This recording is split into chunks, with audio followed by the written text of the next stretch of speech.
और अब बात बिहार विधानसभा चुनाव की। पहले चरण के लिए वोटिंग जारी है। बिहार के 18 जिलों की 121 सीटों पर वोट डाले जा रहे हैं।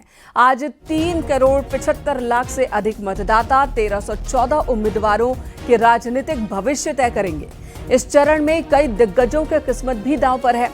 तेजस्वी यादव, विजय सिन्हा, सम्राट चौधरी, तेज प्रताप यादव, मैथिली ठाकुर और खेसारी लाल यादव समेत कई नेताओं का राजनीतिक भविष्य दांव पर लगा है। आज पटना, भोजपुर, बक्सर, लखीसराय, शेखपुरा, नालंदा, बेगूसराय, खगड़िया, मुंगेर, सारण, वैशाली, समस्तीपुर, मुजफ्फरपुर, गोपालगंज, सिवान, मधेपुरा, सहरसा और दरभंगा में वोटिंग चल रही है।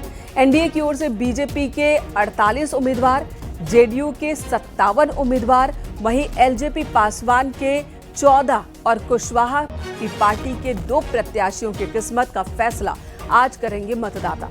महागठबंधन की बात की जाए, आरजेडी के 73, कांग्रेस के 24, भाकपा के 14, वहीं 5 वीआईपी के और 3 उम्मीदवार माकपा की ओर से चुनाव मैदान में हैं।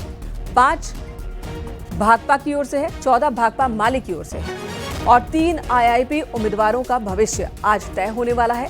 चुनाव आयोग ने शांतिपूर्ण मतदान के लिए व्यापक इंतजाम किए हैं।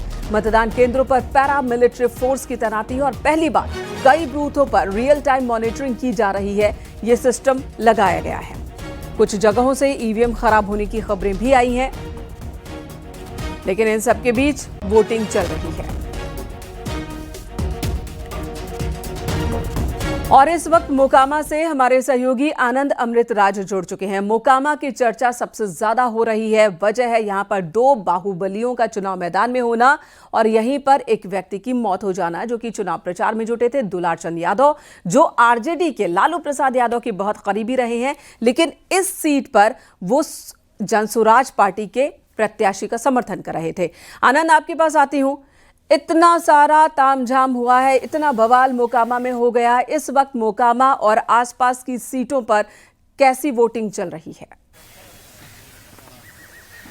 देखिए मिनका, हम आपको सीधे तस्वीर दिखा रहे हैं मोकामा में, जिसके बारे में चर्चा आप कर रही थी वाकई, लेकिन प्रशासन और चुनाव आयोग ने पूरी तैयारी कर रखी है और इस वक्त हम आपको दिखा रहे कड़ी सुरक्षा व्यवस्था कर रहा है। कौन मेरे पे क्या कर रहा है, उससे बिहार का विकास का कोई लेना देना नहीं है। तो मैं चाहता हूँ कि बातें हम कम करें और हम अपने बच्चों के भविष्य के लिए क्या बेहतर किए हैं और सरकार ने क्या बेहतर दिया है उस पर चर्चा करें, तो शायद सरकार को भी समझ में आएगा।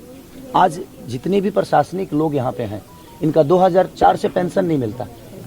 बताइए कितनी दुख की बात है कि अपने बच्चों को जब रिटायर होंगे तो क्या जवाब देंगे। इनका जब पोस्टिंग होता है तो घर से कम 200 किलोमीटर दूर हो जाता है। ये कम से कम 60 किलोमीटर के अंदर होती तो शायद ये अपने बच्चों से हर दिन मिल भी लेते और अपने बच्चों को बेहतर संस्कार भी दे पाते और शिक्षा भी दे पाते। मेरा आखिरी सवाल आपसे, कल एक नोटिस आपको मिली चुनाव मतदान के एक दिन पहले, ये नोटिस कोई बात नहीं, उस पर बात नहीं करूंगा क्योंकि मैंने खून पसीना से उस घर को बनाया है, दिनों रात मेहनत करके बनाया है, बहुत पैसे लगे हैं उस घर में।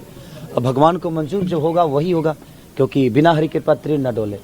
उनके बिना कृपा के एक पत्ता तक नहीं हिलता है। तो खेसारी लाल यादव तो एक मामूली सा छोटा सा इंसान है और इस स्कूल में पढ़ा हूँ, मुझे खुशी हो रही है। उसी में आपके आज इस स्कूल में मैं 8वीं तक पढ़ा हूँ।